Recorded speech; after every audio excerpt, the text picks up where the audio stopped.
Bonjour, je suis le docteur Brel Gott, je suis oncovirologue, diplômé de la faculté des sciences de la santé de l'université Maringouabi. Alors, ce centre existe depuis 2018.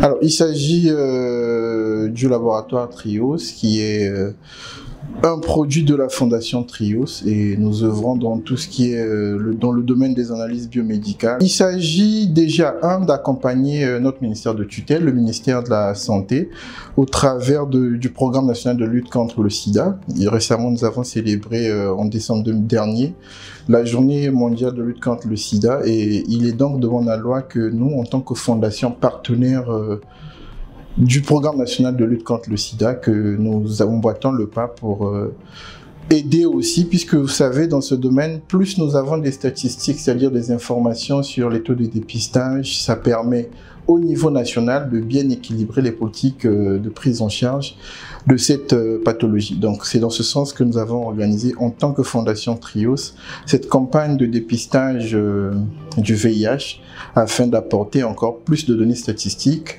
au ministère de la Santé au travers du programme national de lutte contre le sida.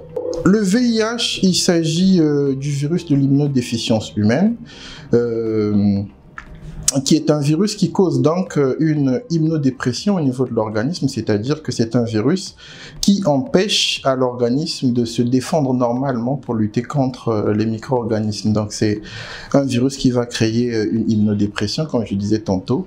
Donc l'organisme va se retrouver en incapacité ou avec un défaut de défendre l'organisme comme il se doit. Et bien pour parler encore de ce virus, il existe deux types de virus. Le VIH1 qui est responsable de la pandémie à l'échelle mondiale, c'est-à-dire qu'on le trouve partout dans tous les continents. Et à côté, il y a le VIH2 qui est moins infectieux que le VIH1, que l'on retrouvait avant, que dans la sphère de l'Afrique de l'Ouest, mais vous savez, avec le brassage interhumain, on finit par le retrouver ça et là dans quelques pays du monde.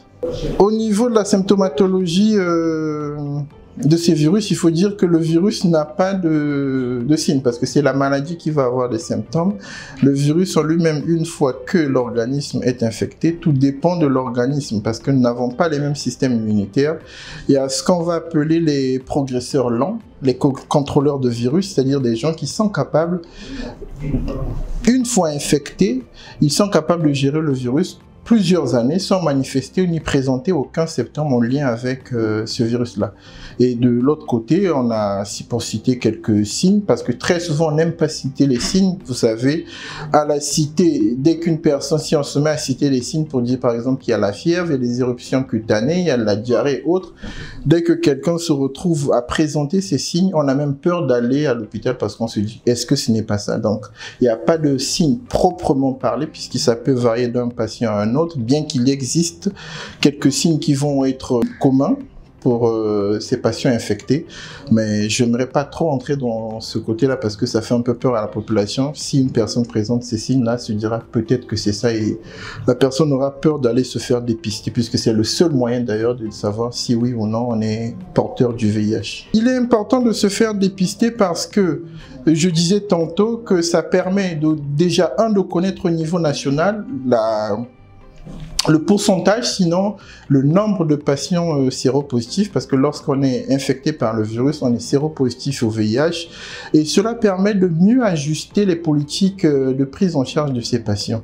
Et c'est très important de connaître son statut sérologique, parce que si vous regardez pour cette campagne, nous avons dit connaître son statut sérologique, c'est aussi une façon de s'aimer et d'aimer les autres. C'est-à-dire que si on connaît son statut sérologique au cas où on serait positif, ça empêcherait qu'on contamine autrui et ça permettrait à soi-même aussi d'être pris en charge. Donc, au niveau national et continental, sous-régional, des données sur la maladie. Donc c'est très important et cela permet de faire au niveau des bailleurs, par exemple la Banque mondiale, le Fonds mondial, leur permet de mieux dispenser en termes de financement au niveau des pays. il y a ce qu'on appelle la cinétique d'apparition des anticorps. C'est-à-dire qu'une fois que le virus pénètre dans l'organisme, cela va de pair avec la qualité des tests qui vont être utilisés pour dépister le virus. Parce qu'il y a des tests qui vont cibler le virus et il y a des tests qui vont cibler des particules virales. C'est-à-dire ce qu'on appelle, on va retrouver des tests directs et des tests indirects. Alors, pour ce qui est des tests qui vont cibler le virus lui-même ou une de ses particules, vous avez par exemple l'ARN viral qui peut être décelé au bout de 10 jours après, 7 à 10 jours après la contamination. Et vous avez par exemple ce qu'on appelle l'antigène P24 qui est spécifique au VIH1 qui va, lui, dans la période de 15 à 21 jours, mais après qui va rapidement disparaître pour laisser place à l'apparition des anticorps. Donc, après, au bout de 21 jours, sinon un mois, normalement, on peut déjà avoir une apparition des anticorps. Et si vous comprenez par rapport à ce que je disais avant, aujourd'hui, nous avons des tests, notamment au bout de 15 jours, qui peuvent déjà dire si la personne est infectée ou pas, pour prendre cette moyenne-là. Et il arrive que parfois, qu'on demande très souvent, comme ça se dit à la cité, à la personne de repartir après 3 mois pour reconfirmer le test. Mais sinon, en réalité, au bout de 15 jours, on peut déjà arriver à savoir si la personne est infectée ou pas.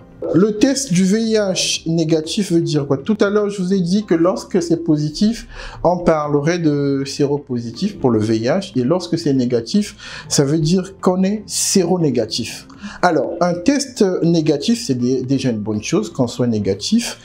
Ça ne veut pas dire que c'est une mauvaise chose aussi quand on est positif. Nuance. Donc, lorsqu'on est négatif, ça veut dire qu'il y a absence de virus dans notre organisme à l'instant où nous avons passé le test. Mais là encore, il faut retenir une chose très importante, il y a ce qu'on appelle l'étape de séroconversion. C'est-à-dire que c'est une période entre le jour où on a été infecté et la première apparition des anticorps. Durant cette période-là, certains tests sont incapables, surtout les tests indirects, sont incapables à détecter la présence du virus dans l'organisme. Donc, si vous êtes négatif, c'est une bonne chose. Essayez de refaire le contrôle en 3 mois tout en ayant un comportement responsable pour éviter les comportements à risque. Et si vous êtes négatif, c'est une bonne chose. Continuez à être négatif. Et être négatif ne veut pas dire, parce que ça aussi c'est important de le souligner, être négatif ne veut pas dire se moquer de ceux-là qui sont positifs. Il faut arrêter avec ces stigmates-là parce qu'il est souvent dit qu'en matière de VIH, seul le négatif peut devenir positif, même s'il y a quelques cas de guérison ou de remission, notez ça et là à travers le monde. Pour ce qui est de traitement en matière de VIH, l'infection à VIH, en matière d'infection à VIH, pour ce qui est de traitement, c'est qu'il existe des classes de traitement. Et pour parler des classes de traitement, il faut repartir au niveau du cycle de réplication virale, c'est-à-dire au moment où le virus pénètre dans l'organisme, au niveau des cellules, puisqu'il va aller infecter des cellules, notamment les lymphocytes CD4. Et donc, au moment où le virus va pénétrer dans la cellule, il y a une classe de médicaments qui vont permettre d'empêcher l'entrée du virus dans l'organisme, ce qu'on appelle les inhibiteurs d'entrée.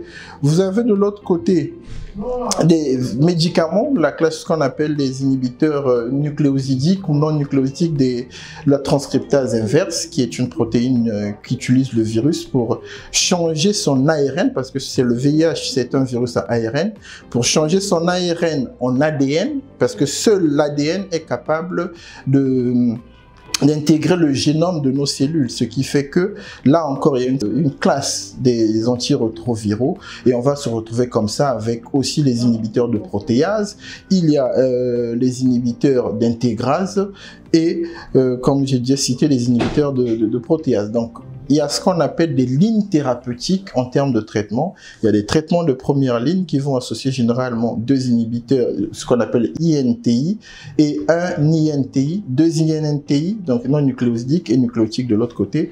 Il y a la deuxième ligne qui va prendre un inhibiteur de protéase, et vous avez la troisième ligne. Bon, au Congo, généralement, la troisième ligne est composée de un mélange de traitements que le patient n'a jamais eu à prendre auparavant.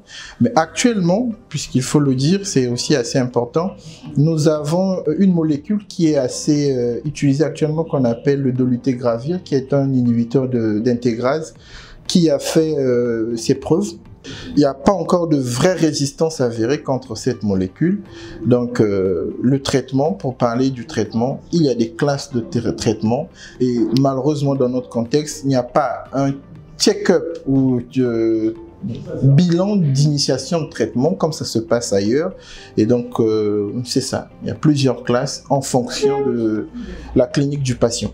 Les patients, vous savez, tout ce qui concerne le dépistage d'infection à VIH, c'est que il y a une partie de la population qui est toujours intéressée parce qu'il y a des gens qui aimeraient bien connaître leur statut sérologique face au VIH.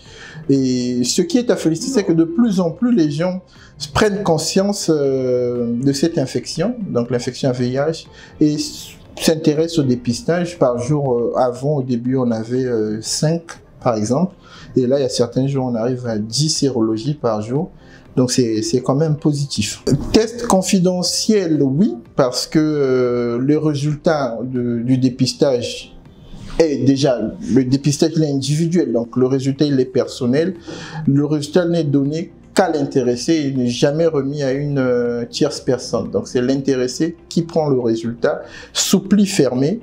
Et d'ailleurs, c'est une fois, il faut encourager des gens, puisqu'on a au pays, à travers le PNLS, donc le programme national de lutte contre le sida, nous avons ce qu'on appelle des centres de dépistage anonymes et volontaires. Donc, lorsque prendra fin notre campagne, j'encourage les Congolaises et les Congolais, notamment les Brazzavilloises et les Brazzavillois, à fréquenter ces centres de dépistage anonymes, parce que c'est pour garantir la confiance aux patients. Donc le résultat il est anonyme et volontaire, le test il faut le faire. À ce moment là ça vous permet de savoir ce qu'il en est par rapport à votre statut sérologique VIH. Alors mon dernier mot, c'est déjà remercier notre ministère de tutelle qui est le ministère de la Santé et de la Population, aussi le partenaire, c'est-à-dire au niveau du ministère, le programme national de lutte contre le sida qui nous donne tout ce qui concerne la logistique pour organiser ces campagnes, et remercier la population congolaise qui s'intéresse à connaître son statut sérologique, ce qui est très important parce que connaître son statut sérologique, c'est s'aimer soi-même, mais aussi aimer les autres parce que ça permet de savoir ce qu'on est par rapport à cette infection à VIH.